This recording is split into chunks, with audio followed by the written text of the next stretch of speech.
कह सकती हूं भाई और बहनों कि बहुत सरकारें आई हैं, बहुत सरकारें गई हैं, ಮತ್ತೆ ನಾನು ಹೇಳ್ತೀನಿ ಅಣ್ಣ ತಮ್ಮಂದ್ರೆ, ಸಾಕಷ್ಟು ಸರ್ಕಾರಗಳನ್ನ ನಾವು ಬಂದಿರತಕ್ಕಂಥದ್ದನ್ನ ನೋಡಿದೀವಿ, ಹೋಗಿರ್ತಕ್ಕಂಥದ್ದನ್ನ ನೋಡಿದೀವಿ.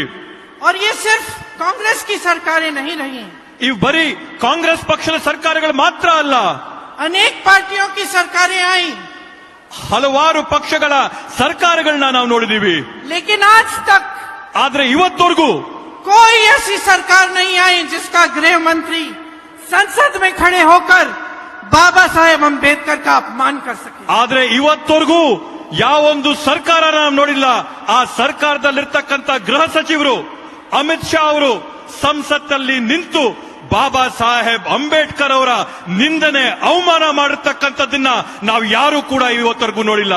आज तक कोई ऐसी सरकार नहीं रही जिनके मंत्री चुनाव में घूम घूम कर कह पाए कि हम इस संविधान को बदल डालेंगे. ಇವತ್ತವರೆಗೂ ದೇಶಾದ್ಯಂತ ನಾವು ಯಾವೊಂದು ಸರ್ಕಾರ ನೋಡಿಲ್ಲ, ಯಾವ ಸರ್ಕಾರದ ಮಂತ್ರಿಗಳು ದೇಶಾದ್ಯಂತ ಹೋರಾಡಿ ಭಾಷಣಗಳು ಮಾಡಿ ನಾವು ಸಂವಿಧಾನನ ಬದಲಾಯಿಸ್ತೀವಿ ಅಂತ ಹೇಳಂತ सोच सकता था कि इस स्वतंत्र भारत में दशकों गुजर गए, हमें स्वतंत्रता प्राप्त हुई और इस स्वतंत्र भारत की धरती पर खड़े होकर कोई कह सकता है कि हमें 1947 में स्वतंत्रता नहीं मिली. ಇವರು ಯಾರಾದ್ರೂ ಆಲೋಚನೆ ಮಾಡಬಹುದಾ ಈ ದೇಶದಲ್ಲಿ ಒಂದ್ ಮಾತು ಹೇಳಕ್ ಸಾಧ್ಯನಾ?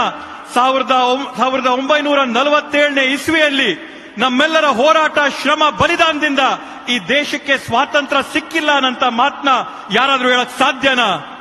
किसी ने नहीं सोचा था कि इस तरह का अपमान सरकार की तरफ से आएगा. ನಾವು ಯಾರು ಕೂಡ ಯೋಚನೆ ಮಾಡಿರಲಿಲ್ಲ ಈ ರೀತಿಯಾದಂತ ಅವಮಾನಗಳು ಸರ್ಕಾರದ ಕಡೆಯಿಂದ ಬರುತ್ತೆ ಅಂತ ಹೇಳಿ.